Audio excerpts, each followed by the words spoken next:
And welcome to Schellenberger Field for today's opening lacrosse matchup of the season, featuring the Wildcats of Randolph College and the home team today, the Hornets of University of Lynchburg.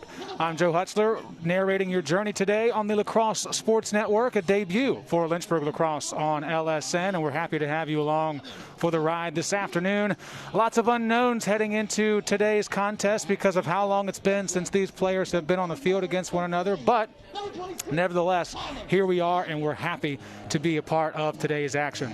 Let's talk about the coaches for both programs, and we're going to begin with Andy Sinclair. He's bundled up over there in the front of that group. He's more to the right side, camera folks. A little bit more. There we go. 9th season with the program. He is a Lynchburg graduate, won a championship in the ODAC as a player and as a graduate assistant, and has been with the Wildcats for almost 10 seasons right down the street on Rivermont Avenue. Now for the other side of things, Coach Kudelka trying to get some hydration going in the start of his 25th season at the helm for University of Lynchburg. 8 straight NCAA appearances, 21 straight winning seasons, and they're hoping that today is the start of 22 straight seasons once we get to the end of that. Some things to look out for today on the broadcast. We'll have President Allison Morrison Shetler also with us at halftime. We'll talk to her about the process of bringing students back, faculty and staff as well during COVID-19's pandemic. Spectator policy here at Schellenberger Field, which allows fans and friends to come to watch these athletes. And we'll also feature a tiny video, some clips of this new press box that we have. You're going to notice, if you haven't already, that we are on a different side of the field than you are used to and that we are used to. No longer are we looking at Westover Hall. We will be looking at Hopwood Hall and Carnegie throughout today's contest, due to the fact, good news anyway, that we are in the process of building a video board on this at this venue. And to have a high-quality video board, you have to have a high-quality press box. So starting next week, that pavilion across the field will start being renovated and turn into a high-quality press box for us to enjoy and for you to enjoy the content that comes out of it. That'll be around mid-March. So until then, we'll be over here bringing you the action. Either way, it's still going to be high quality, just as you would expect from the LHSN crew that's running today's LSN broadcast.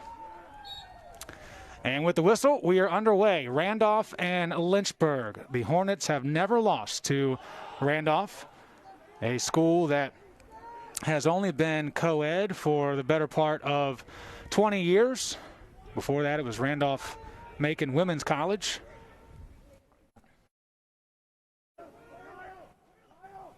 And a first shot of the day finds the twine.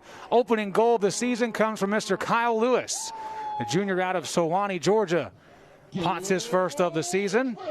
Goal scored by number 7, Kyle Lewis. Last year, Kyle didn't even make a start in the abbreviated season. Just 5 games completed a year ago for Lynchburg, 7 games for Randolph. The Hornets finished 2-3, Randolph 2-5.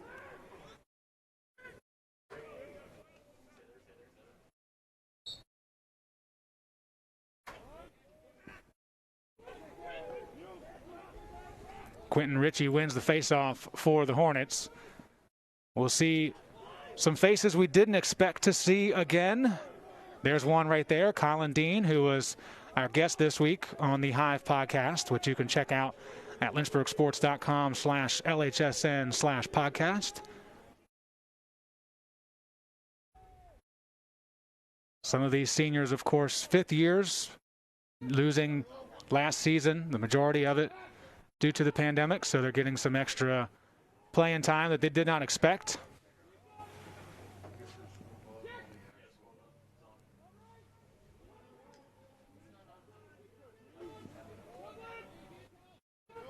Lynchburg will take their time this time around. 30 seconds left on the shot clock. Ty Mitchell with it in hand. Gives way to Dylan Wolf.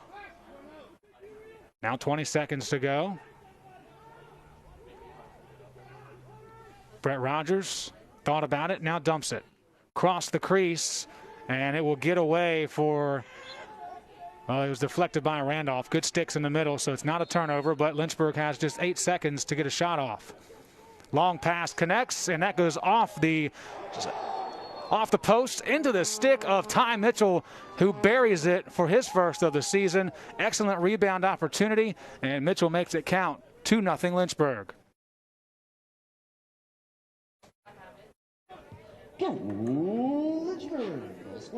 In 5 games last year, Mitchell had 2 goals and an assist on 8 shots, so a 25% in the shooting department, 75% shots on goal, and 100% today. Ritchie does a good job sweeping that one away from his counterpart, Zach Miller. And again, Lynchburg's offense will take control.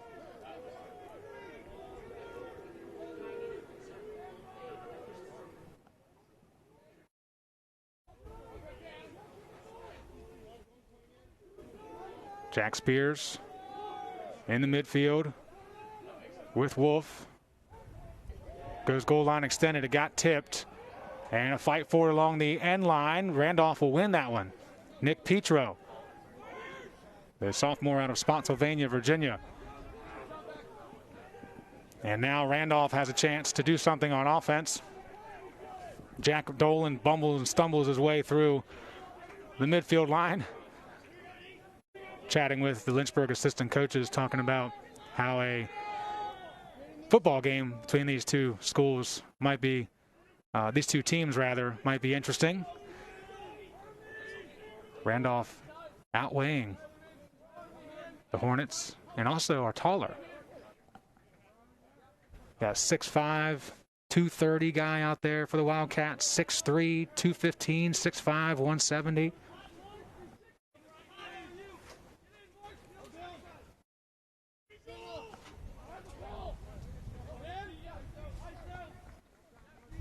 .25 seconds on the shot clock. Randolph has not made a move toward the net yet. Zach Miller possesses it, gives it away. Back at X, this is Calvin Hurt. Jake Helsley, 8 seconds left. Wildcats looking for their first shot of the contest. Sean Landis had it stripped away. Excellent stick from Marshall Rodegast. And some whistles. Should stay with Lynchburg. Yeah, the shot clock ran out as soon as Lynchburg gained possession, so Hornets will take it again.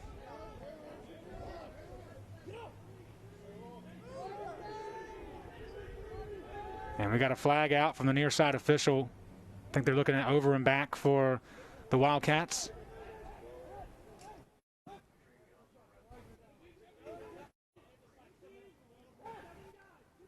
Dean takes one from deep and scores his first of his 4th and a half season. Scored by number 8, Colin Dean.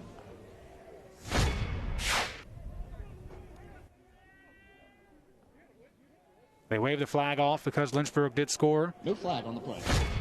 So it's 3-0 with 10:44 remaining in the first quarter. Goals scored by Kyle Lewis, Ty Mitchell, and now Colin Dean picking up where he left off. 6 goals, 9 assists last season in just 5 games for Mr. Dean, graduate student from Maryland. And as expected, the Hornets are in control.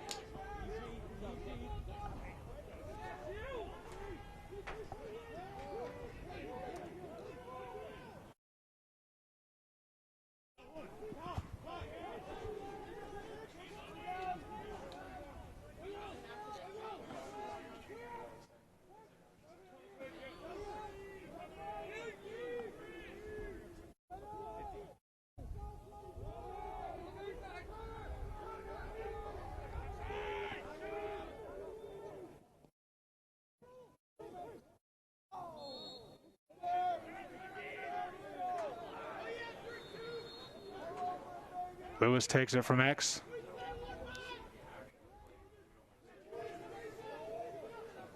Grant Voigt dishes off. Spears dumps it down. Wolf takes a shot, but handles it cleanly.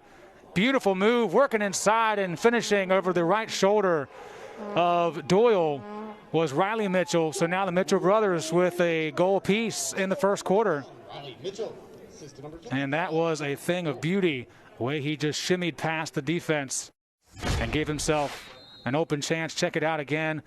Whoop, right around the defender, bang, over the shoulder, in the net. His first goal as a Hornet. Timeout taken by the Randolph Wildcats, so we're going to step aside for 30 seconds and be right back. 9:43 to go in the first quarter. The Hornets on top of the Wildcats, 4-zip on LSN.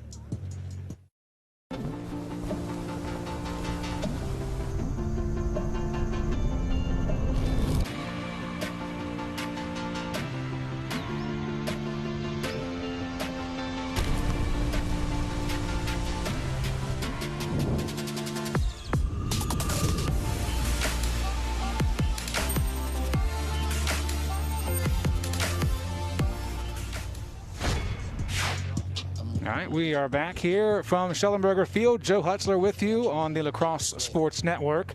Lynchburg and Randolph right now a 4-0 lead for the Hornets as they look to capitalize on their preseason rankings of #1 in the conference, also number 12 in the nation.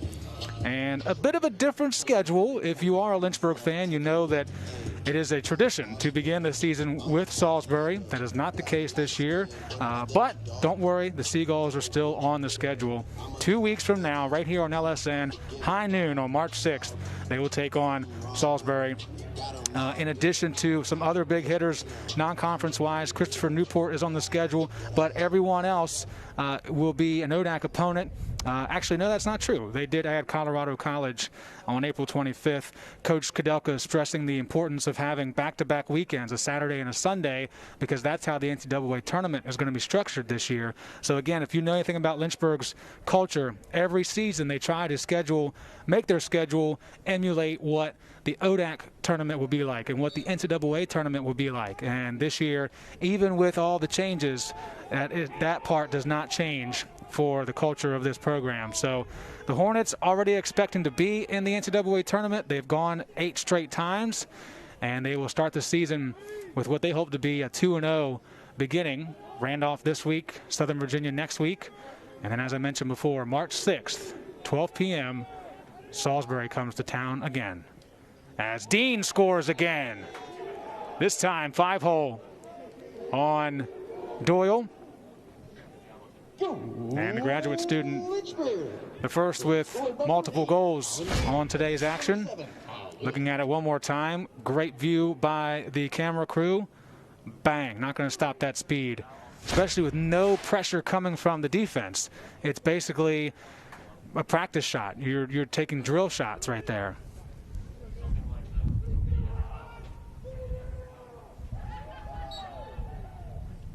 This time, Tyler Cooney takes the face-off, and he will also win it. So the Hornets have won every face-off to this point. And if you're like me and you're wondering what the stats are related to how many face-offs there have been, you can easily do that at lynchburgsports.com. Although I just went there and the live stats aren't working, so I lied. I'm sorry. Train keeps a rolling. Don't get in its way. Hornets are cruising along. Dylan Wolf gets his first of the day. Goal scored by number 55, Dylan Wolf. Assist to number 51, Jack Spears. Check it out again. Spears with the dish. Wolf near side. Got it all. Dylan, sophomore, hailing from Pasadena, Maryland. You thought I was going to say California, didn't I? And someone who actually interviewed me this week for a class project. So I got a good feel of how this team is looking and feeling heading into today's game, as Cooney's pass is just a bit too tall for Rogers. I also forgot, as the Wildcats are going to try to forget that moment, Rogers taking down Chad Melton. I forgot that Wolf wears my favorite number, so he carries a little bit of extra specialness with me because of the double 5s on his chest and his back. taking the place of Andrew Thomas, who wore those numbers for 4 years. Why not? An absolute rip from Brett Rogers, taking a couple keys from his brother Kevin, who is the only member of that senior class a year ago to not come back to Lynchburg. He is playing lacrosse. You've probably heard about it. He's down at High Point now, my alma mater, and helped them to a season opening victory, 6 points in his first game as a Panther against Robert Morris. Had a couple goals against UNC and a 2-goal loss last week. So Brett stayed here, Kevin went south, and both of them are doing well so far.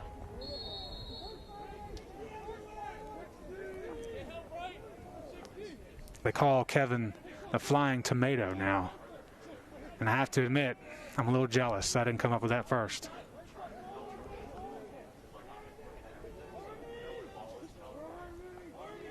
He lost to Sean White locks, though, so it's a bit of a spruced up tomato.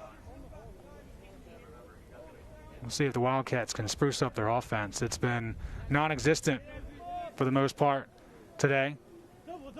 They've had one offensive possession that went to all zeros on the shot clock, and Lynchburg actually caused a turnover near the end of that shot clock. Not much movement here for Jack Dolan and company. Now Dolan will send it back to X, a bit tall, but knocked down, and a good job from Calvin Hurt to keep a hold of that.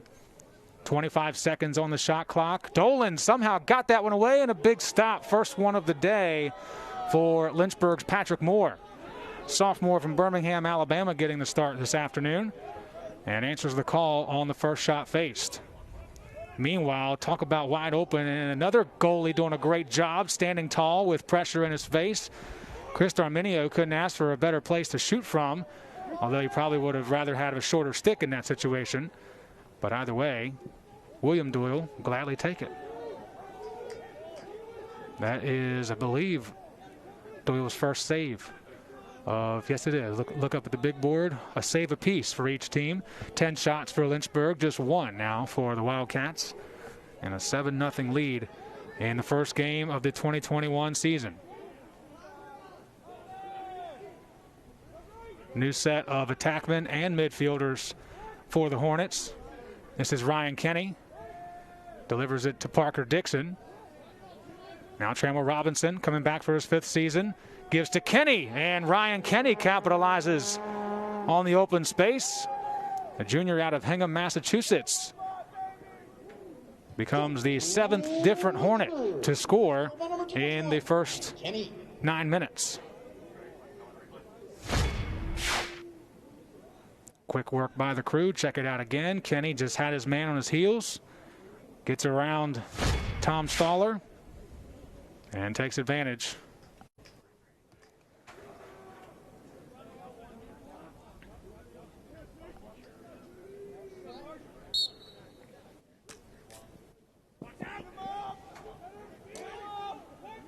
Battle in the circle.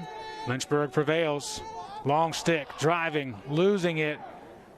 Rodegast had got his eyes all big until he took a shot from the left. Lost it in the process, but Lynchburg holds on and once again continues to dominate time of possession. And shots and goals.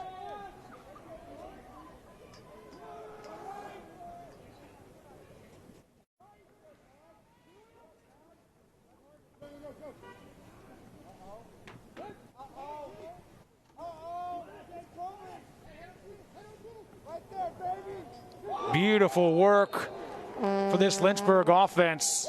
And again, Kenny the beneficiary.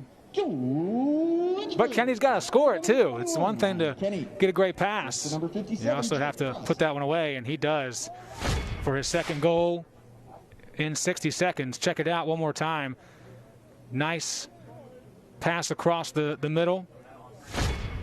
A lot of times indoors or in basketball games, you say don't pass it across court. But in this instance, threading the needle was a good idea. And Ryan Kenny gets his 2nd. Joins Colin Dean with 2 goals or more.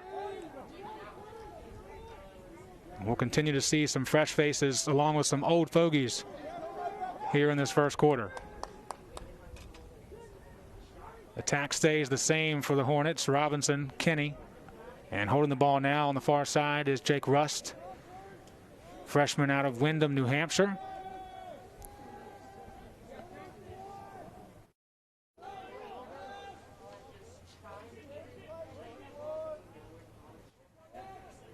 Jack Spears out there with the midfield group of Riley Mitchell and number 48, that's Grant Voigt.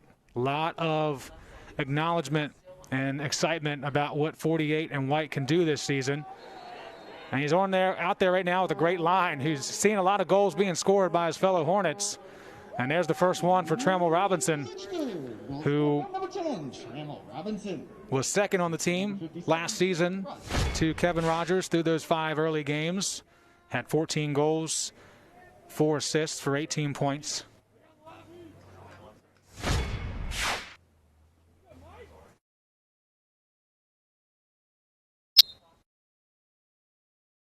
And we have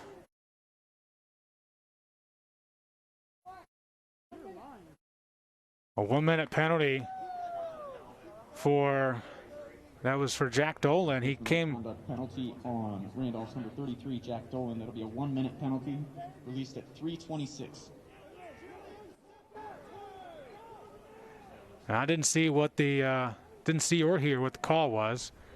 He took his time coming through the middle. Maybe he said something on his way past the face-off area. But it gives Lynchburg a chance to go a man up. Last season, they scored 9 man-up goals.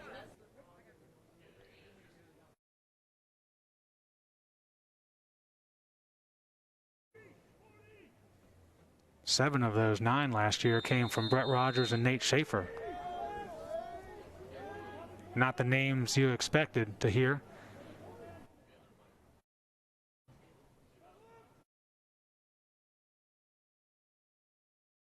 Neither one of those guys are out there right now. Mitchell gives to Dean. Now it's inside with Wolf. Back to X. Kyle Lewis dumps it to Robinson. He'll take a short-shotted shot, and it is stopped by Doyle. Can't wait to get rid of these aligners. I can say short-sided a lot better. Turnover, open in the front, and Wolf knocks it down for his second of the quarter. It's a great start with Doyle getting a much-needed save, but working around behind X, he could not cleanly give it to his teammate, and Lynchburg takes advantage, scoring a goal off a turnover. You see there Lewis pressuring Doyle, and then back out top, Wolf had an open chance. First man up of the year ends in a goal, and a timeout is taken on the field. 3:49 to go in the first. It's 11-0 Lynchburg on LSN.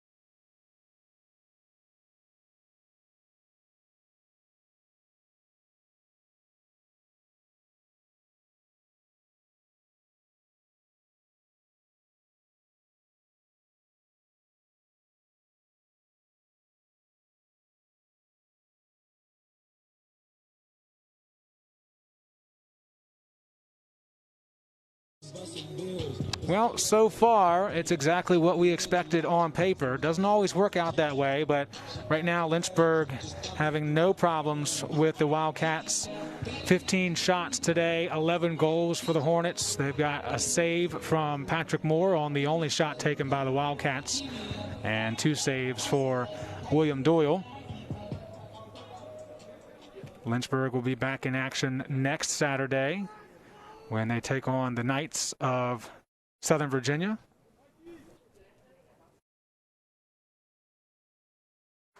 That game will also be here on the Lax Sports Network. It'll be at 3 o'clock next Saturday. Of course, all home games being produced by the LHSN crew to be used on LSN. A big thank you to everyone involved to make today happen.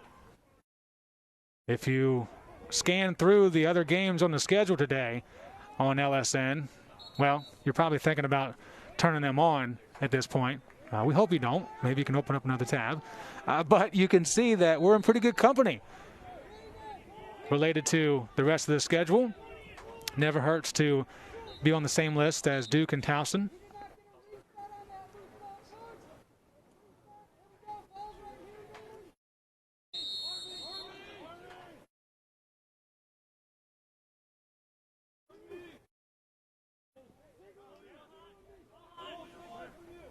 And just like we saw last time with the Wildcats, they're going to take their time on offense, try to take as much time off the shot clock before they go at the goal. Chance to, of course, take time off the clock, takes chances away from Lynchburg. That's what they're thinking anyway. So try to limit the deficit.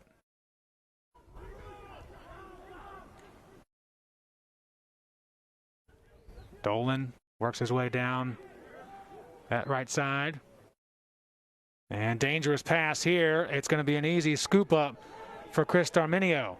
And Darminio on his horse dishes to the attack. And now the Hornets, after a timeout to talk about things, will also slow things down at this juncture.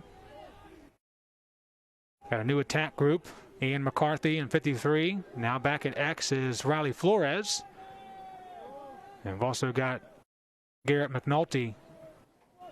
First time we've seen the number 31 since Evan Lombardo graduated. He's now a graduate assistant with the program, along with some other greats of recent memory. Colin McGuire, the full-time assistant. You've got Seamus McDonald and CJ Santora also on the sidelines with Coach Kudelka. And, of course, cannot forget about Steve Bradney, the longest-serving member of the staff, with the exception of Coach Kudelka.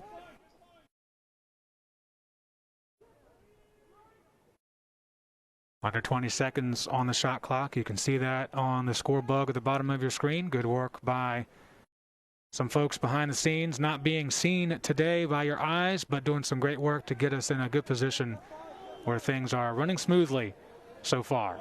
Just like this Lynchburg offense, who has 1 second to shoot, and that's going to be a shot clock violation. The segue was there, man. I had it built so well, and then I get a shot clock violation. Come on.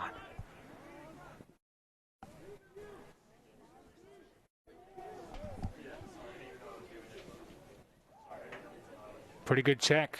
Goal line extended. And a scoop after another turnover. That's Peter Robertson, a senior out of Palmyra, Pennsylvania.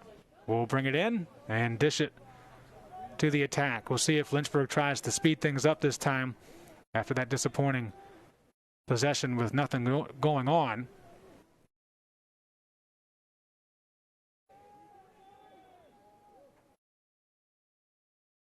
Ethan Cotter with the ball on his stick. Gives it to Logan Lemon.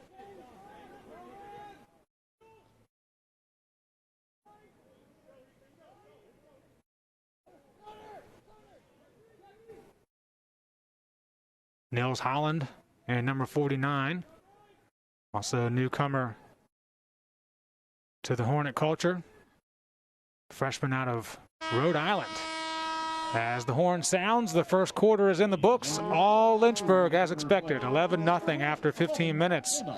You're watching NCAA Division III Men's Lacrosse on the Lax Sports Network.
All right, welcome back to historic Schellenberger Field for the season opener of lacrosse at University of Lynchburg. Not the only team in action today, this Lynchburg men's lacrosse program. We also have indoor track and field on the road at Roanoke for the Finn Pincus Invitational.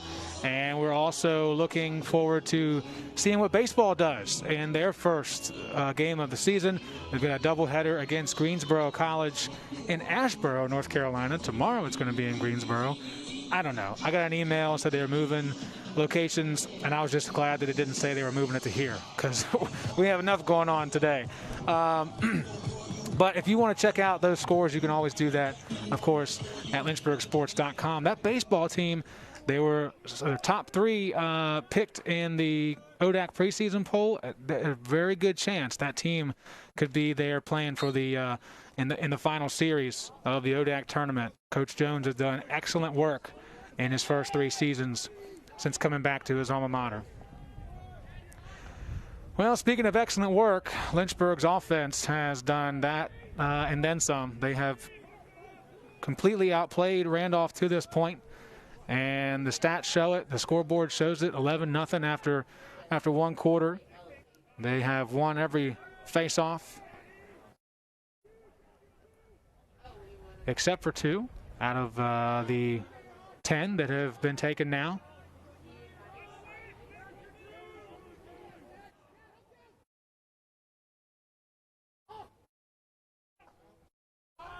And Lynchburg will bring out the starting group from the beginning of the game.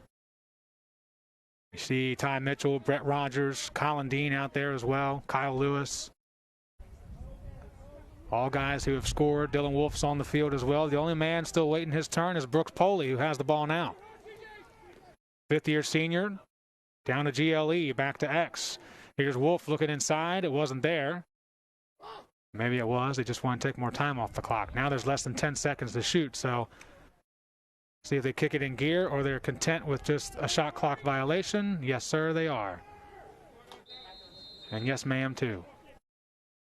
So in the interest of not making it embarrassing for the Wildcats, the Hornets are content with working, basically going through the motions, right? They're going to work through the plays as they want to, as they anticipate.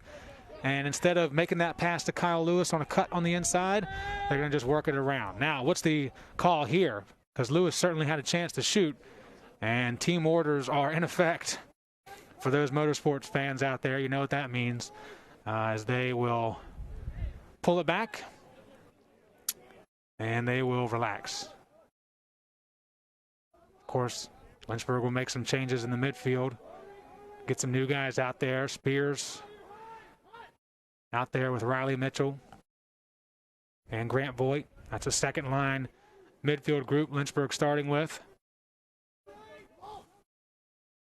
And they really will have on paper 2 good weeks to figure out, work the kinks out essentially, see if this is the right group to be the second group and third, and if anybody shows some promise in practice. And today, as a third line guy, can they move up to the second line before next Saturday?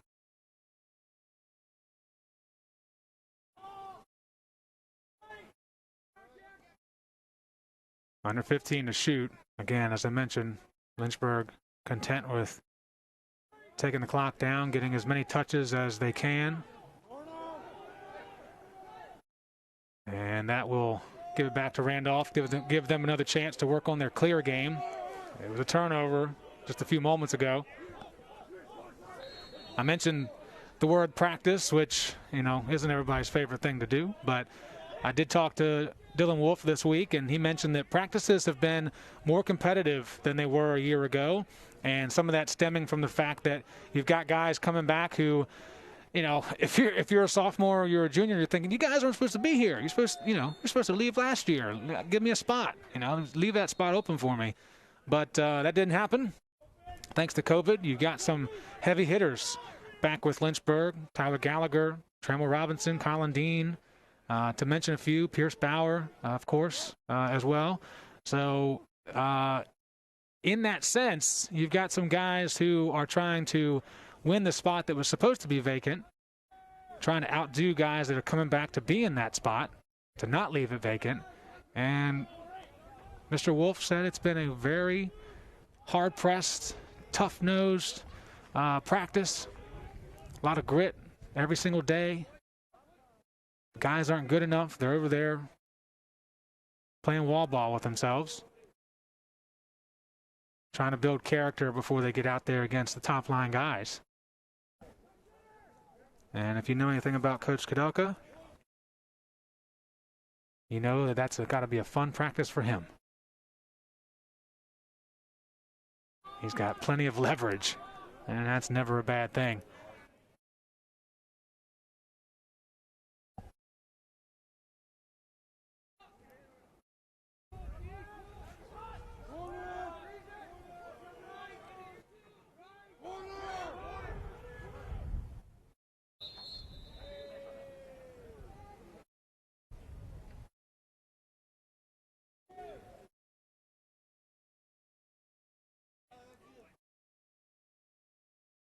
Now becomes a learning game for the Wildcats. Lynchburg's given them the ball 2 straight times, and yet once again struggling to just clear it. Double teamed at the midfield line, and losing it was Sean Landis. And the Hornets will go and waste 80 more seconds off the clock.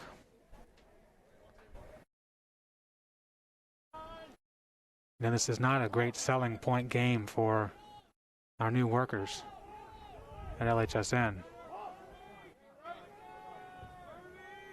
I promise it'll get better. I promise. Couple newbies to the game for the Hornets. Number 9, Drew Carpenter, stands tall in the midfield. You'll hear him if you choose to click on the video this Monday in our next edition of Monday Mic'd Up. Or Mic'd Up Monday. How did I phrase it? I don't know. One of those two. But we mic'd Drew up for practice when that first ice storm came last week. And it was an interesting practice because of how thick the ice was. They basically cleared off the areas they needed for the goals. And for the rest of the night, you better hope that your cleats did the job to put you down, hold on to that slippery ice. And some interesting moments came from that you can enjoy on Monday on our official YouTube channel, Lynchburg Hornets Sports Network. That is where all of our other games this season will be broadcasts from our other sports. And, of course, where all of our videos go as well. So if you haven't done so already, head over to that channel, subscribe, and click on the bell icon, so that notifications will be sent to you whenever a new video is uploaded or a new broadcast begins.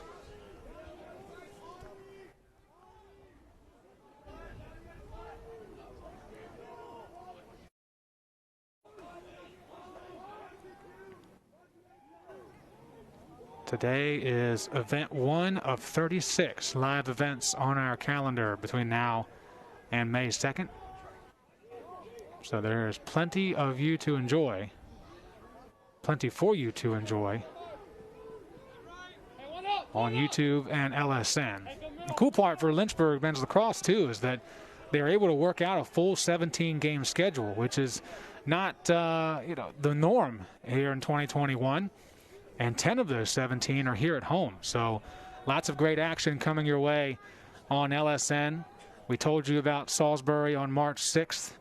Coming in here to Schellenberger Field. Also taking a look at the rest of the home schedule. We can see that St. Mary's will be here. Christopher Newport here at home as well.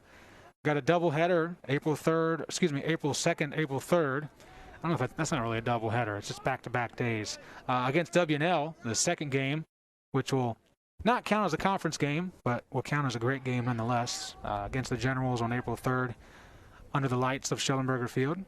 Roanoke is going to be on this turf this season, and the season finale, May 1st, 7 o'clock, under the lights the Tigers of Hampton-Sydney come to town. And you know things always get interesting. They get chippy when the Tigers and the Hornets face off on the lacrosse field. And by then, we will be in a brand new press box across the field that will also house the control unit for the brand new video board that is coming our way at Schellenberger Field. You see across in the stadium area where it says Lynchburg Lacrosse. That'll basically be the same width, but the technology inside and everything that we'll be able to do from there will be second to none, certainly at our level. And much like the box we're in today, have some heat in there and some AC as well. So it'll be good times when that rolls around. And then because we have the outdoor spectator policy of 250 total spectators, some of you will be able to enjoy the largest video board in Division III east of the Mississippi River. That was the goal. That is what John Waters followed through with. And so when you come here for a night game, well, there's going to be some, in addition to the big lights overlooking the stadium, there'll be a really big light coming from the Victory Bell side of the stadium as well. It's going to be really cool for non-student athletes or non-student athlete events. I mean, to come out on Schellenberger, especially in COVID, you can't do movies inside, but put that big video board up, play a movie. It's going to have a nice speaker system with it as well, and just separate yourself here on the turf field and enjoy.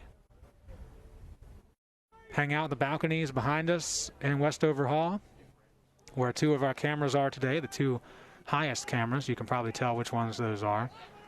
Most of our replays come from those. You know, hang out up there and watch a movie from that far away, and it won't look like it's that far away. It's a great addition for athletics and for the entire campus. And excited to talk about that more with President Allison Morrison-Shetler, who is coming up here at halftime. She's going to put the headset on. We're going to walk outside our little mobile unit and have a conversation about how things have gone. We've been back on campus for over a month now with classes in session. And now today, our first day of spring sports being in action. So we're fully a go at University of Lynchburg. So I'll talk to her about that and more. And we've briefly touched on the mobile unit that we're housed in today, as Randolph will try again to get the ball cleared.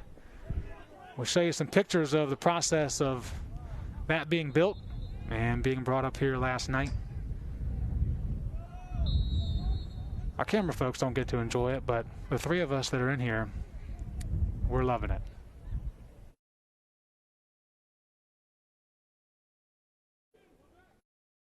.310 to go in the first half. Lynchburg has not taken a shot in this second quarter. They took, I beg your pardon, they did take one. So they had 15 after the first. They've got 16 right now, 11 goals, all coming in the first quarter. Sadly, even though Lynchburg has done all they can to put the ball in the corners, let the shot clock run down to 0, Randolph still looking for their second total shot of the contest.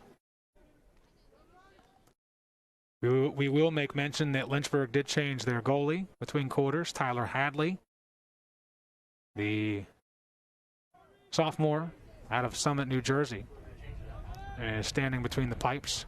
Wearing the sweatpants today. The red sweatpants, mind you. I like that.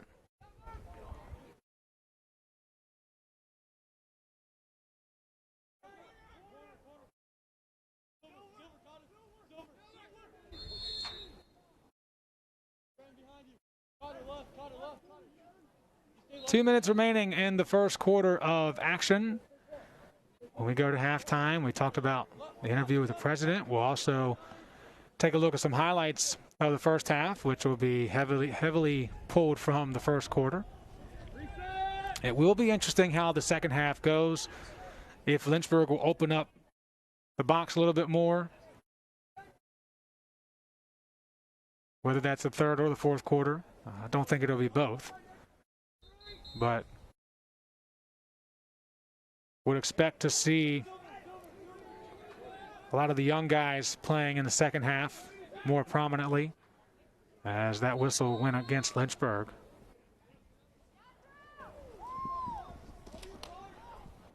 Zach Miller met at midfield, and Robinson will take it away. Ground ball pickup for him,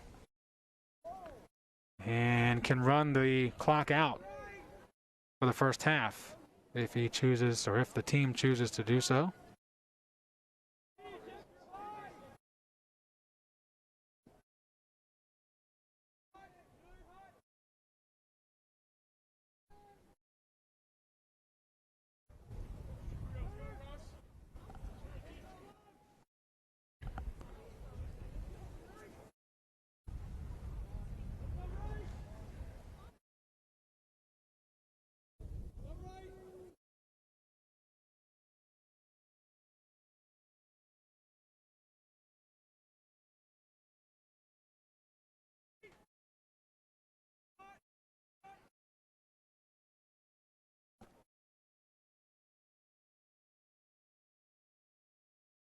Well, first half is coming to an end. Lynchburg will keep that 11-0 lead.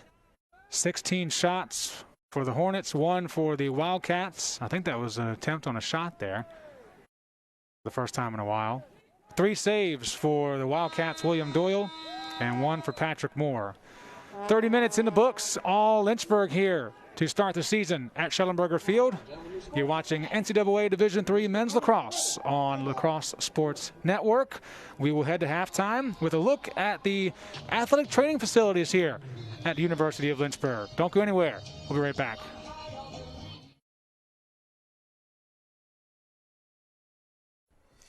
When you come to the University of Lynchburg to earn a master's degree in athletic training, you'll spend time in the classroom, but you'll also spend a lot of time in our top-notch facilities, learning from athletic trainers and working closely with our student athletes. In the Graduate Cadaver Lab, you'll learn about the human body in the best way possible, by actually studying the human body. This will provide a foundation to make you a much better athletic trainer. In the Athletic Training Laboratory, you'll get hands-on experience, practicing your skills, applying concepts from the classroom, and working with faculty on research projects. It's also where our hydrotherapy facilities are. This space is also used by students for studying and practicing skills outside of class time. In the Sports Medicine Clinic and Turner Gymnasium, you'll work with student athletes from more than 20 NCAA Division III sports teams, helping get them back to practice and into the game as soon as possible. As an athletic training student, you're a big part of the success of our sports teams and the success of the local athletic teams.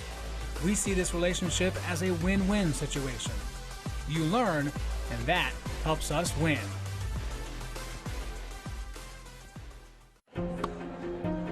I was looking for a school that could provide me with the athletics, academics to pursue my career, a wind symphony to pursue my passion for music, and really have a nice general atmosphere. The professors here are really unique, their background and their passion for teaching. It's really a place where you can explore. Lynchburg gives you the opportunity to fail, but also get back up in that period of time and learn from your mistakes. I can make these mistakes within the school environment, but also with the support of other friends, and be ready for the real world when you graduate.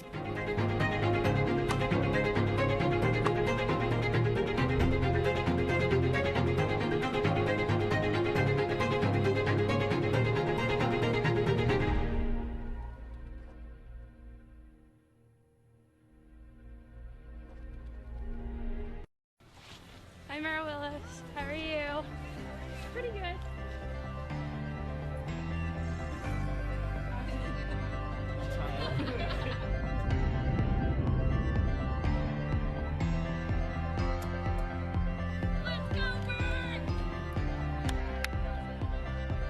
A lot of people go to the universities to find something to be a part of while getting their education. And when you come here, Lynchburg is that something, it becomes a family.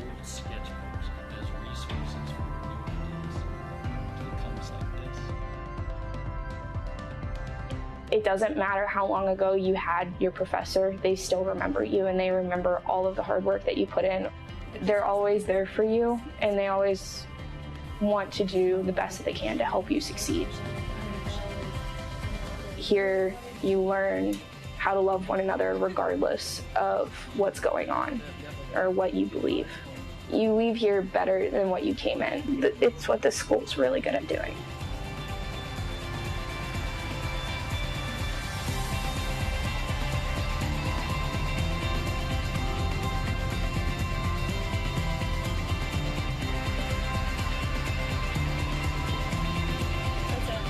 Okay. You're good.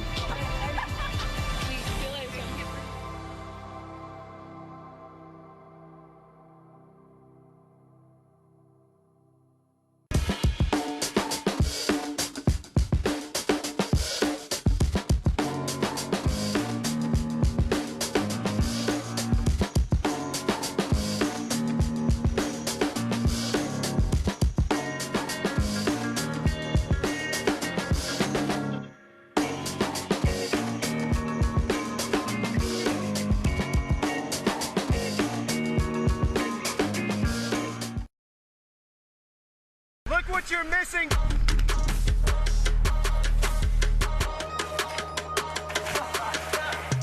It really don't matter to me, I'm just happy to be here, I might go crazy.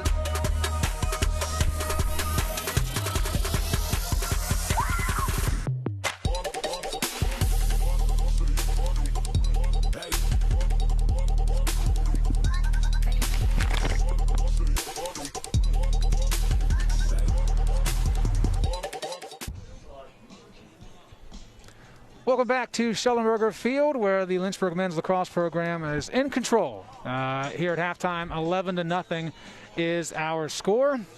And I'm joined now by Miss Allison Morrison-Shetler, the University of Lynchburg president. This is, I think, our third or fourth time doing this, and this time we've got something new to the environment, which is we're outside. The sun is out. It's fantastic that we're able to do this today. Fans in the stands, limited capacity, but for you, taking in this environment, albeit it's not the normal environment for a lacrosse game, but what's it feel like for you? How's this feel? It feels great, Joe, just to be out, just to have lacrosse playing. I've been watching them practicing for months now, and it's so great for them to be out on the field. I'm really excited to see fans out as well. It's been great, nice cheers going on as I was walking by. Just really good feel. Now, I mentioned on the broadcast that we're about a month into being back on campus, getting close to that. How would you assess the progress that's been made, not just getting people back to campus, but classes are fully in session? We're able to deal with snow days and all those pieces that have happened over the last month. Yeah, it's been great. Again, the students have done everything we've asked them to do. Our rate of COVID positivity is really low, and so I'm really excited about that. And then just making sure that everybody's in class, having fun. We have snow days, so there's still a lot of activities going out there. And then the other thing that we've introduced is wellness days, since we're not going to have a spring break. Really important that the students have an opportunity just to relax, do whatever they want to do, and take that day off to get excited about some other things. Right, exactly. Get out moving. Last thing I want to ask you, we do have abbreviated halftime compared to our other sports. So last thing I want to get to is your progress in learning lacrosse. This is not a sport that you're accustomed to. So what are your thoughts on what you've seen so far, especially in that first quarter? Well, it's definitely not a low-contact sport. I'll give you that. So I'm fairly used to field hockey and a sport that's called shinty in Scotland, which has a lot of similar characteristics to this. So, but Bob and I are here. We're looking up rules and making sure that we're following along. Just really excited to be here, Joe. Well, you've got 6 more home games to cheer on this team throughout the rest of the year. So by then, by the end of the year, you'll know everything you need to know. I hope so. I'm sure of that. Well, thank you so much for your time and everything that you've done and your administration has done at the University of Lynchburg, and looking forward to talking to you again soon. Fabulous. Thanks so much, Joe. All right, we'll take a break. Go Hornets. We come back, second half action on LSN. All right, hope we're out.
Just like that, we are back at Schellenberger Field. Let's take a look at our first half highlights. 11-0 lead for the Hornets. 2 men with 2 goals. There's Riley Mitchell in his first goal ever as a Hornet. Colin Dean has 2 goals on the day. Let's check out who we got next. And a big hit from Brett Rogers. That was the physical action that President Allison Morrison-Shetler was talking about. As you see, Ryan Kenny score 1 of his 2 goals. All the goals coming in the first quarter. Lynchburg dominating in calls, turnovers. There's a big hit for Randolph. Good job using that shoulder from Chad Melton to give the Wildcats at least one positive in what so far has been an absolute domination of Lynchburg. Here's a turnover. Wolf, open, bang, taking care of business. And that was a look at our first half highlights. 11-0 is the lead. We'll see if Lynchburg has decided to shoot some in the third quarter. They took 1 shot in the second quarter. It was on the first possession, and that was it. Everything else was running down the shot clock to give Randolph maximum time to get better. And personally, my opinion on that is, even if Coach Sinclair was not a Lynchburg graduate, did not play for Coach Kudelka, I think Lynchburg would do that because they understand the importance of growing the sport of lacrosse, of getting people who are interested in playing, but also retaining and staying with the sport. And if you come out here and it's 21-0 at halftime and you've just completely diminished the spirit that the opponent has altogether, why would they want to come out and do what Dolan just did and trying to rush in towards the crease and get a shot because they only have 1 in the game? So as big of a fan of winning as Coach Kudelka is, he's a bigger fan of development. He's a bigger fan of developing men and teaching them the golden rule of, hey, you treat me how I want to be treated or how you want to be treated, and things will go far together. And some of that sportsmanship, that gamesmanship being shown by him and his staff in the second quarter. As we thought, we do have some different faces here in the third quarter. We'll see if the order to run down the clock to 0 is turned off, at least for a little bit here in the third. Looks like Drew Carpenter will take his first shot of the game, and the senior scores for the first time in his 2021 campaign. Salem, New Jersey native, taking advantage of his first chance. And I'm glad to see that happen because, full disclosure, for Mic'd Up on Monday, the video I alluded to earlier in the first half, you don't see this. This doesn't happen. So, sorry to spoil that for everybody. But plenty of shots, lots of frustration with the ice. Lots of colorful language, as you would expect as well. And here, Lynchburg with lots of goals. 12-0, 17 shots, and 10 different goal scorers for the Hornets. Wildcats still looking for their second shot of the game.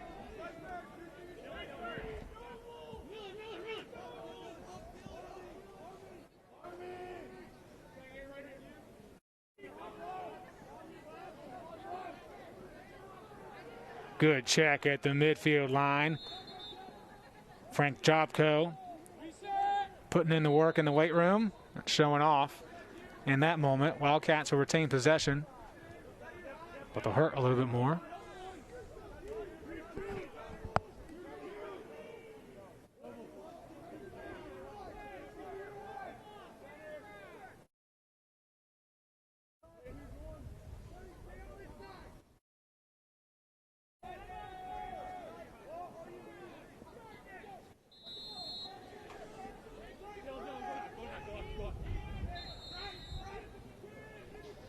Lynchburg taking it over again. Jobko releases it down the near side and connects with Dylan Schuster. First time we've talked about the sophomore out of New Albany, Ohio today. I'll be surprised if we don't mention every player that's available on the roster.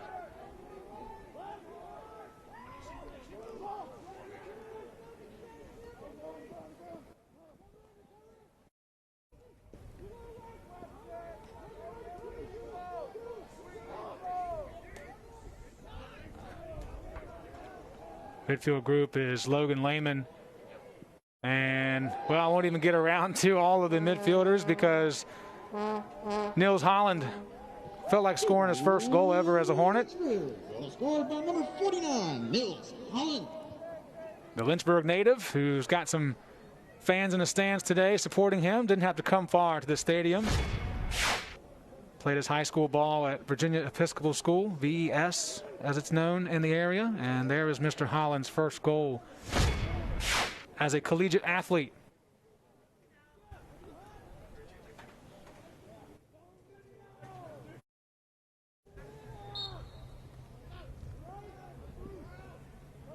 And a good win for the Hornets. Graham Johnson scoops it up.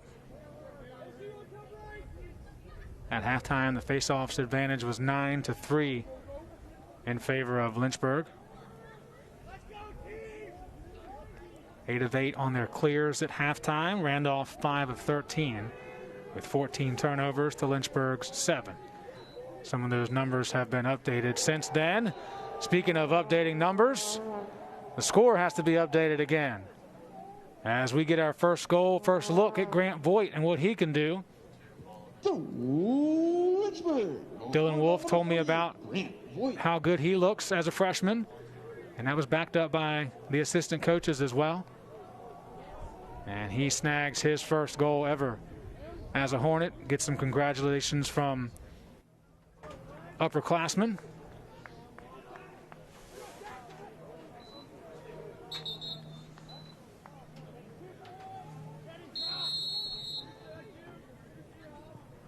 Violation against the Hornets. Will keep it with the Wildcats. Let's see if we can get an update on Lynchburg baseball. We told you that they are starting their season today against the Pride of Greensboro College. And it's 3-1 Lynchburg in the bottom of the 4th. And a nice job causing that turnover for the Hornets, making sure that the second shot of the day wasn't a chance to take the goose egg off. So it remains 14-0.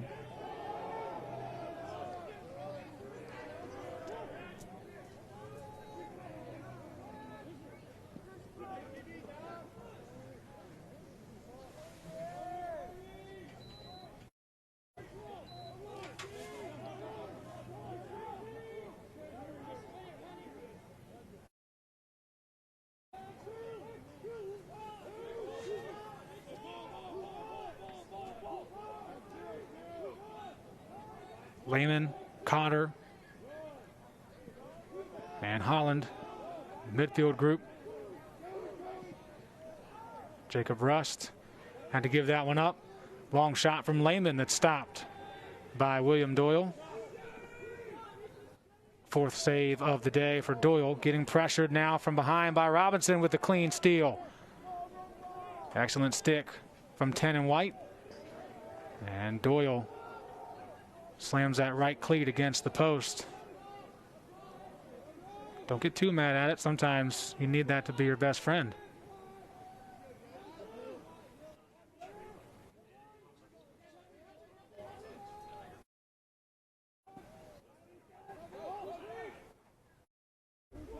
Lehman again, this time gives way to Cotter. Ethan Cotter out of Westchester, PA. Here's Jacob Rust, excellent spin, behind the back, scores! Jake Rust, the New Hampshire native, guarantees his spot on the highlight reel with a behind the back goal. What a way to score your first at the collegiate level.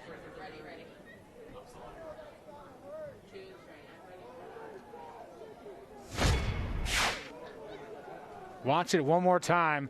Beautiful spin dodge, evades the second defender, and bang, over top of the back in the goal. And the coaches wanted me to interview Jake Rust after the game. Don't know if they were being serious or not, but hey, put another one on there like that. Be one of the top scorers on the game, on the contest. I don't mind interviewing a freshman. He might not want to be interviewed, but we can still make it happen.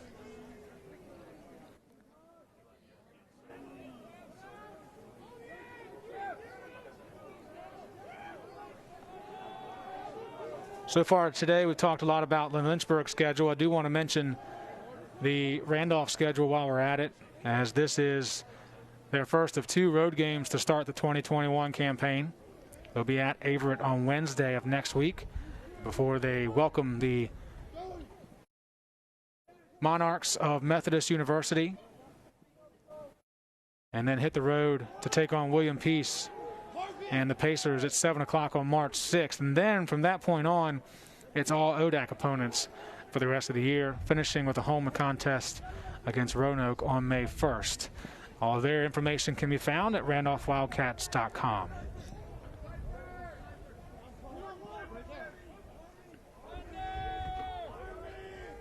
In case you are not aware, the landscape of college sports, of course, has been tipped upside down and flipped around every which way.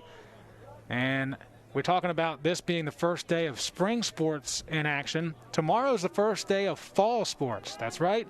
You heard me correct.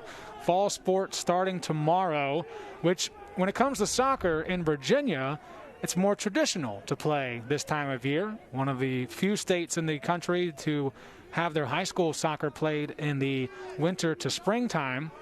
But of course, most places, including the collegiate level, soccer is played in the fall. This year, that is different. And unfortunately, just like winter sports, the announcement came a couple weeks ago, there will be no NCAA tournament for our fall teams. But they will battle for an ODAC title. And again, as I said, that starts tomorrow with women's soccer hitting the road to take on the Wasps of Emory and Henry College. Men's soccer's first game was postponed to Tuesday of next week due to the icy conditions in Harrisonburg at Eastern Mennonite University. Next week, we've got the first game of the season for Lynchburg field hockey taking on the Shenandoah Hornets, as that give and go almost ended with first goal of the game for Randolph. That field hockey game Friday night under the lights will be very exciting. That is, of course, the 2 teams that played for the ODAC championship back in 2019. Good stick check on the defensive end by Jeff Watson, by the way, for the Wildcats.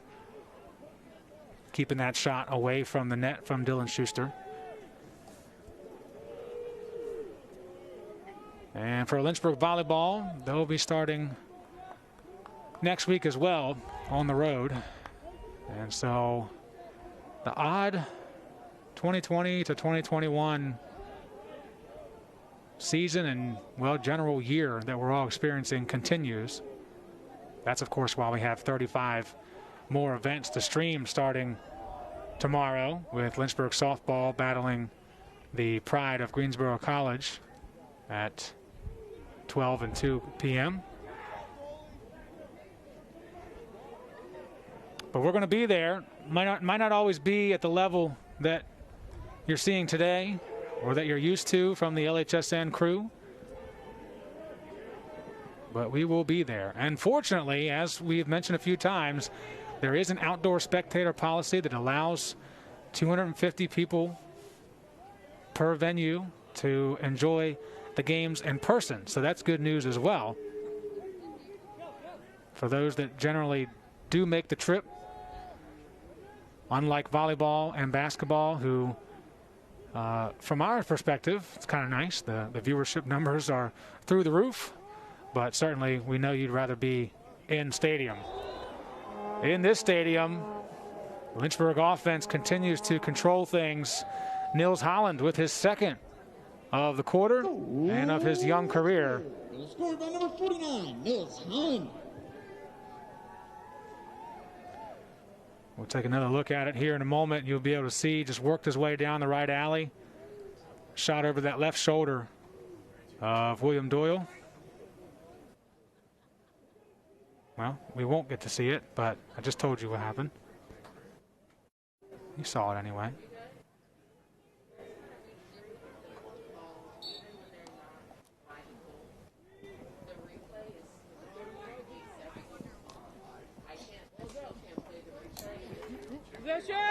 Good work near side. Got to hear the action of the pads and sticks and helmets clanging together.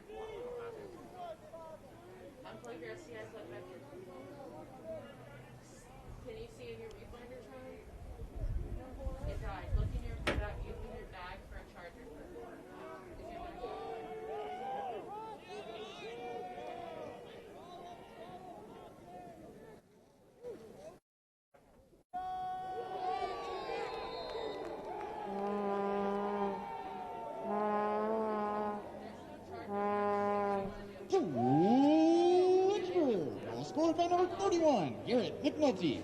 Assistant number 53, Ian McCarthy.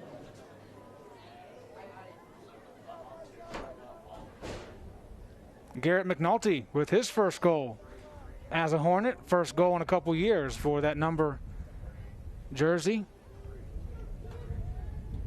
And the freshman from Bel Air, Maryland, continues the trend of different Hornets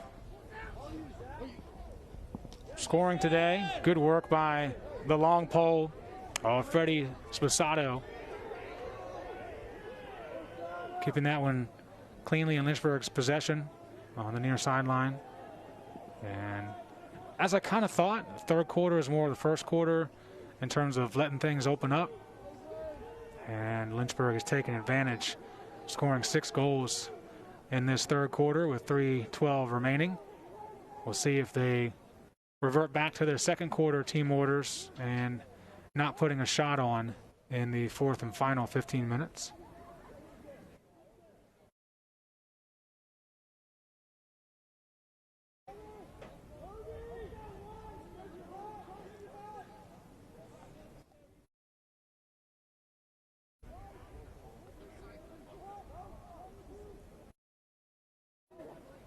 Good dump inside. McNulty taking full advantage just outside the crease, potting his second goal in less than 60 seconds. Scored by number 31, Garrett McNulty. Assistant number 54, Riley Flores. And first point of the young career for Riley Flores as well, who provided the dime for McNulty's point. 2 points.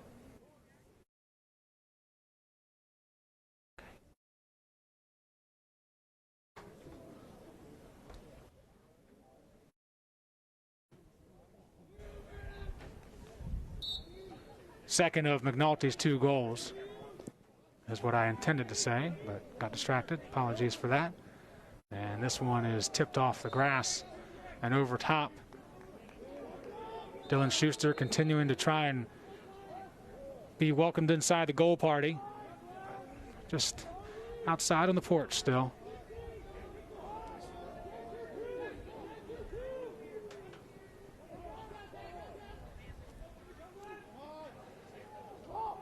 Grant Boyd out top with Drew Carpenter and Garrett McNulty.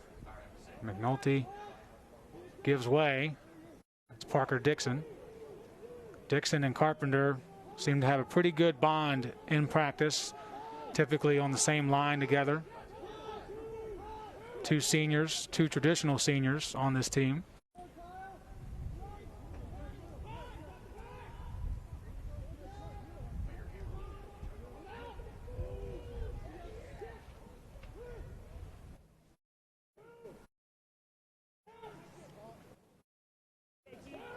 .95 seconds remaining in the quarter.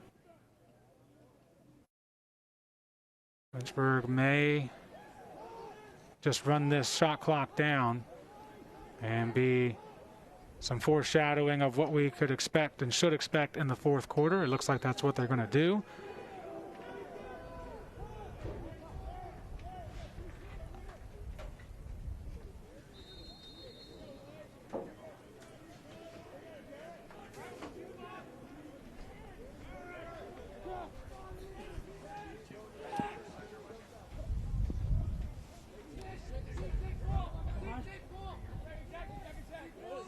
One minute to go in the quarter. Come back for the fourth. We'll give you a glimpse at our new setup here on the track side of Schellenberger Field. temporary setup for this venue, but the eventual permanent setup at Moonfield for softball, so that we have a set spot to leave equipment, to get out of the rain or the cold or the heat, and not have to worry about popping up a tent. As that shot goes off a friendly, I think that went off the back of Jack Dolan. Man didn't even move. I don't know if he realized it hit him or not. But an opportunity for the fourth shot of the game goes by the wayside for the Wildcats. And Lynchburg throws it away for a turnover, and then the horn sounds to finish the third quarter. Well, we've got 15 minutes left, and the Hornets are on their way to a season-opening win over the Wildcats of Randolph College. You're watching NCAA Men's Lacrosse at Division III level on Lax Sports Network. We'll be right back with the fourth quarter.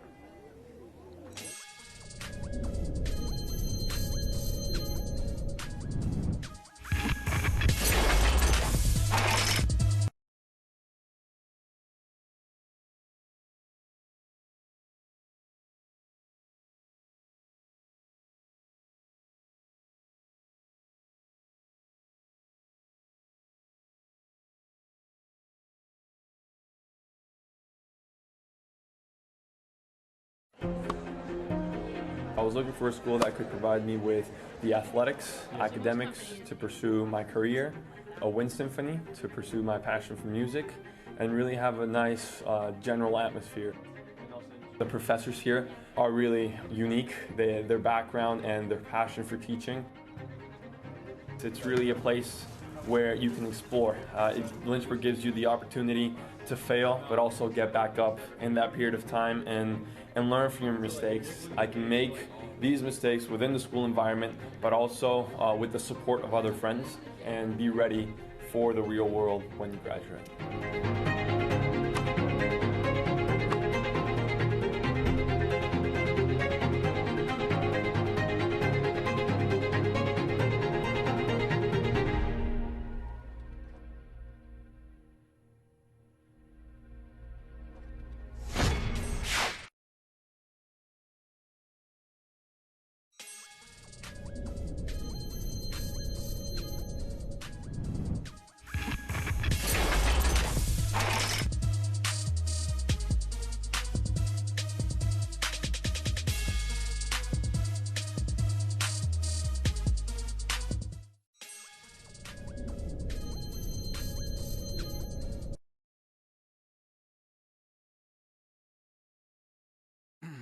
Well, we'll get to the photos and process of getting this mobile unit up here in a few more minutes. Maybe we'll get a timeout and we can show it to you then. I'll go ahead and make that statement. Mr. Max, if there is a timeout, you play that video right away. Okay, he understands. So we're going to get it. We're going to figure it out. I got to say, the issues, if there are any, have been so few and far between. I'm really impressed with the group that we've got working today on this game, especially considering the way the game has gone. It's easy to, kind of relax a little bit, but they've continually done a good job of getting good shots, and we got replays, and things so far have been really, really good. So, a new setup, everything feels odd, especially for me, being basically at the same eye level as Andrew Carpenter right now. But we've made it work, and we'll continue to do that because that's what we do. Fourth quarter underway. Lynchburg in control, as you can see.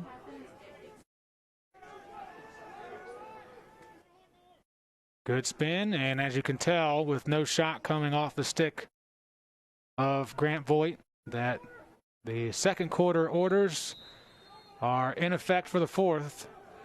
Lynchburg took one shot in the second quarter. It was on the opening possession. It was not on goal. And for the rest of the 15 minutes, they just waited for the shot clock to run out, trying to give Randolph as many opportunities to improve, as they do have a shorter delay, or not delay, but shorter time span between their next contest. They play on Wednesday. Lynchburg does not play again until Saturday. We'll get a couple new opponents this year that we're not used to talking about for the Hornets. No York this year, no Diplomats, no Cavaliers of Cabrini either. So adding Southern Virginia and bringing back Colorado College. Some of you watching remember the days of Colorado College as we have our first Hattie of the season. And it comes from a number that was used to getting those when Evan Lombardo wore it, Garrett McNulty.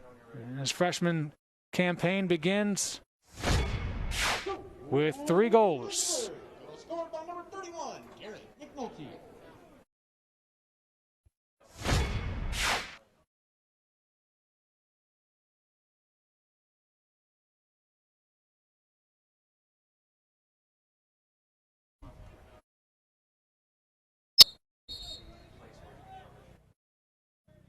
And violation against the Hornets. That's been one of the few ways that the Wildcats have won face-offs, and that is Lynchburg's second. And so, taking a seat is Michael Kraus.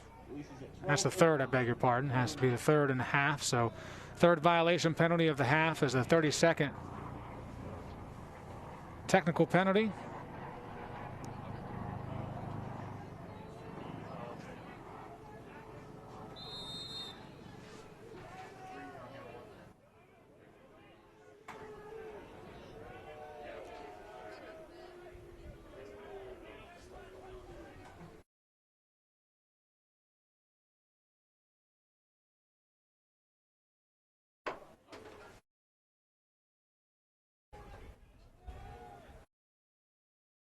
Opportunity here for the Wildcats to get themselves in a position to shoot.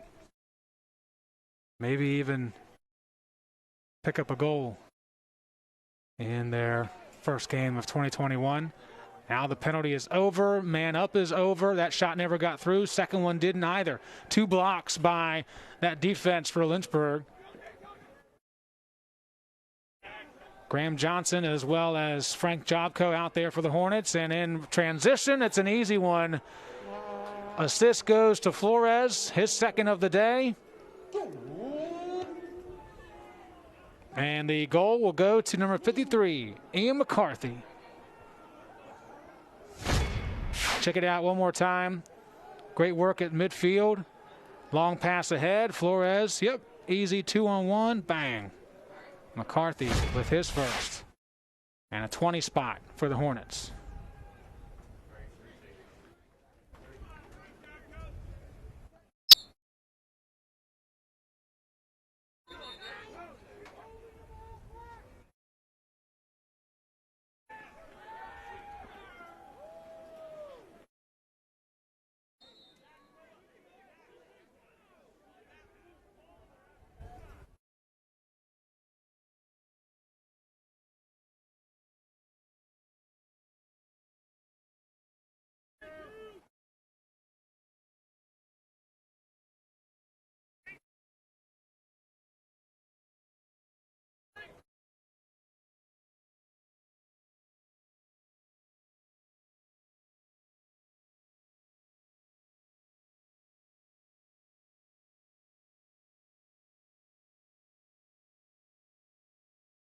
This will stay with Lynchburg, who has looking at 29 shots here today. They've almost shot a quarter of their total through 5 games last season here today. Actually, quick math, yeah, they have. Last season, total of 103 shots through 5 games. 29 right now. Here's number 30, worm burner that finds its way past the keeper Ethan Cotter adds to the total, and yet another newbie gets on the stat sheet with a goal. Check it out again, number 19 in white, sporting the knee brace. Fake the pass, short hopper, off the turf and in.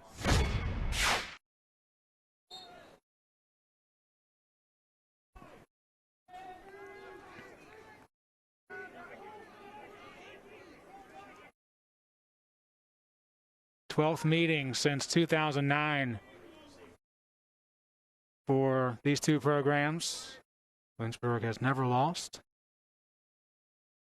Their largest margin of victory was a 24-0 win back in 2009, and they're inching closer to that. I don't know if that's what they want to do. I doubt that it is. But certainly could have gone past that if they wanted to at this point.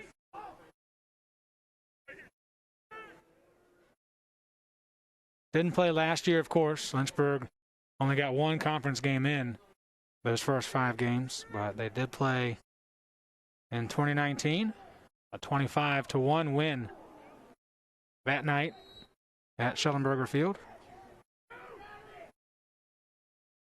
In fact, they have not shut out Randolph since that opening game of the series back in 2009.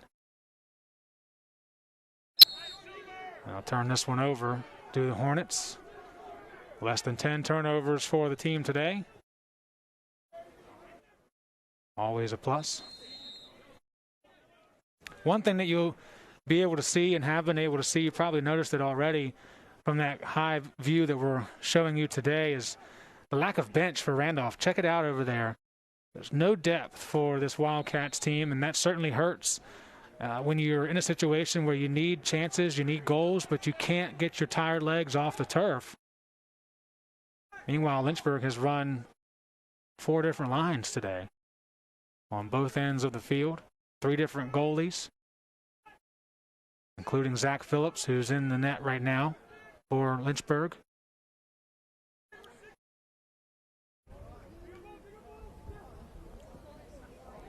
There's a big stop for Mr. Doyle, his 7th of the afternoon.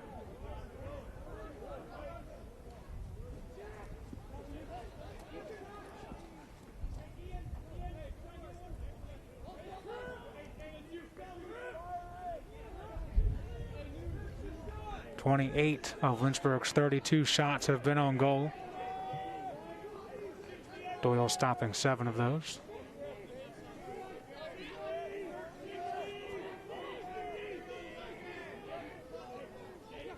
This is Sean Landis. And looking away before he made that catch was Zach Miller, but able to chase it down. I like Miller's shoes, by the way. He's got the right aesthetic going on with those.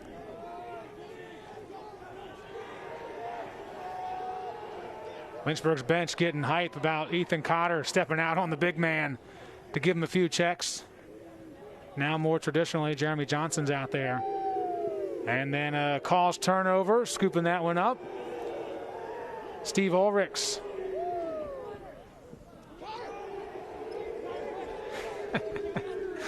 At Lynchburg bench, they're just, anytime a new guy makes a catch, they get excited. Of course, they're in a very good position to get excited over small things, to keep themselves focused on the game as well. 6:40 to go in the 4th quarter. Lynchburg has dominated from the opening faceoff. In fact, their first shot of the game was a goal.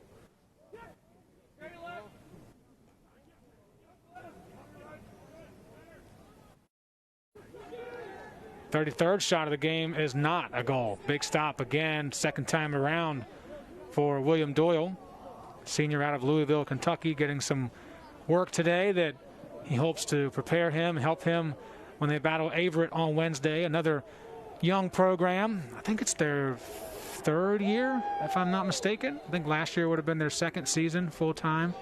as having a men's lacrosse program, which is fantastic.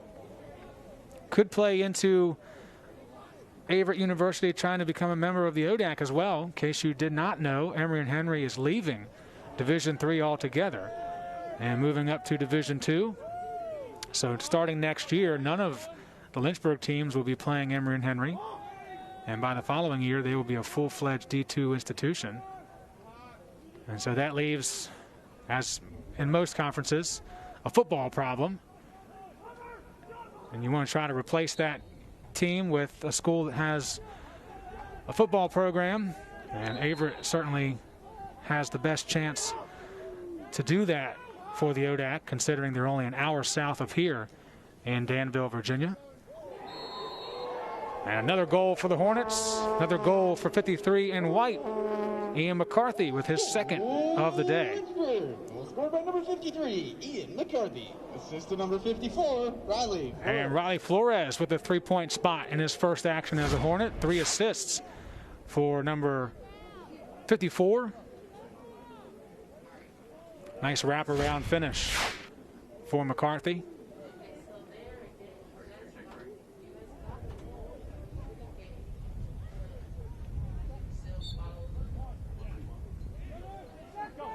Quick pickup and run out. Maybe a shot. Yes, it is. Off the post and away. Zach Blankenship with his first opportunity of the day. And the goalie's best friend stood in the way. I think that's all the rhyming I'm going to do for today. Aha, see, the guy brought it right back. Wordsmith.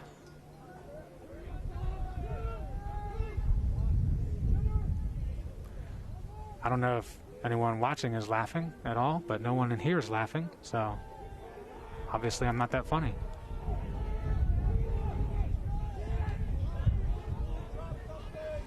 I usually make Max laugh all the time.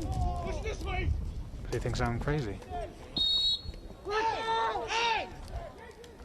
Lynchburg will retain possession. Dayton Megason is having too much trouble handling it on the near sideline.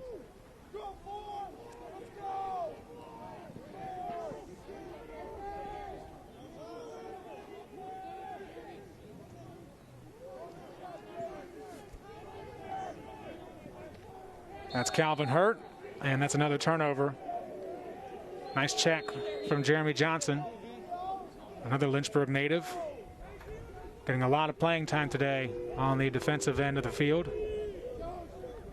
Standing back there with Frank Jobko, and on the front side, getting rewarded for all of his dimes today. He picks up his first tally ever as a Hornet. 54, Riley Flores. To number 53, Ian McCarthy. And a man who he's given 2 goals to today helps him with his first assist. That's McCarthy with the assist. Flores with the tuck. Looking at it one more time. And a 23-0 lead, 3:45 to go.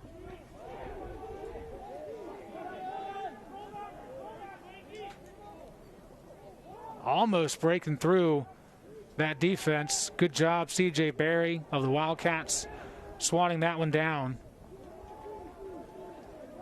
Michael Kraus desperately wanted to get inside, at least get a shot on goal as a face-off guy. But instead, it's the Hornets going to a traditional offense. Going to step away today feeling good about what they have done. Certainly was the game plan to come out hot early, pack on the points. Almost another there, but off the legs of Doyle and just creeping to the backside at X, where Lynchburg will pick up the ground ball.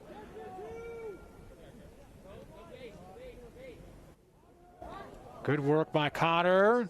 And this side, using the post to his advantage, caught the inside, deflected to the twine, and Cotter picks up his second of the day. Lynchburg. Goal scored by number 19, Ethan Cotter. And these guys are not making it easy for me to determine who I should talk to for the post-game interview. Lots of young guys without interview experience, but they're the ones with the big points on the board. And certainly cannot be upset about that if you're Coach Kudelka and his staff. You want to get your young guys in this game and most likely next Saturday against the Knights of Southern Virginia as well. But you also want to make sure when they get in that they are successful, that they run the plays the way they're meant to, they slide where they need to slide, they score when they have chances, and today that has been the case, and then some, as they are one goal away from potentially tying the largest margin of victory. Excellent job. I have a beautiful view of it now, more so than I have in the past, but right here in front of us you could see Garrett McNulty taking some motivation off of his 3-goal day to sneak in from behind and whack that one away from the Wildcat, who was not anticipating. He was more concerned about what was in front of him, not behind him. And McNulty made him pay for it, but Lynchburg could not take advantage of the turnover.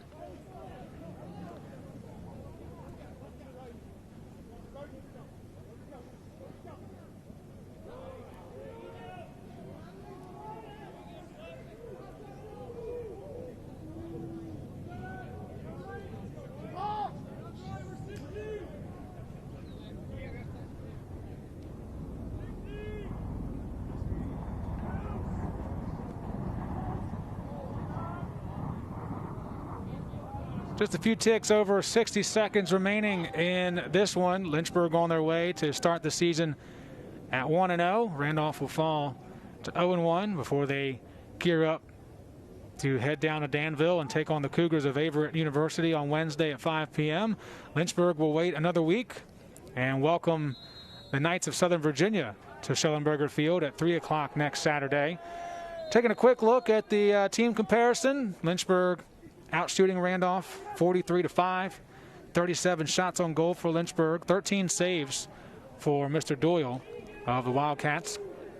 Lynchburg with over 50 ground balls today, 17 of 18 on clears. They've only turned it over 14 times. Randolph 27. Lynchburg calls 20 of those 27 turnovers as well. And of course the individual stats are going to be heavily weighted towards Lynchburg, but you got to talk about Garrett McNulty in his first game as a Hornet. Hat trick day for him on 4 shots. Colin Dean with 2, Ethan Cotter with 2, Ryan Kenny, Nils Holland, Ian McCarthy also all with 2 goals today. And the man leading the charge in assists, Riley Flores with 3, also picked up a goal as well. And the Hornets are going to dominate their season opener of 2021. The horn sounds and the hive is spoken. Lynchburg takes care of Randolph easily, 24-0 in their season opener. And it was a day of everyone getting a chance to show what they can do in a live game setting. And we look forward to seeing them do more of that next Saturday, 3 o'clock against Southern Virginia. Our next broadcast for LHSN is tomorrow, doubleheader softball against Greensboro College. Our next Lacrosse Sports Network broadcast, of course, is next Saturday for that Southern Virginia action at Schellenberger Field. Great job by the crew today and our new setup. We'll show you that next Saturday. Tune in for that game. We'll show you how we got up here and what we're working with today. Thank you to Dr. Allison Morrison-Shetler, the president of University of Lynchburg, for her time, and everyone on the entire crew today, including those folks back at LSN. Thank you for a great debut. Lynchburg wins it 24-0. Until next time, I'm Joe Hutzler saying so long from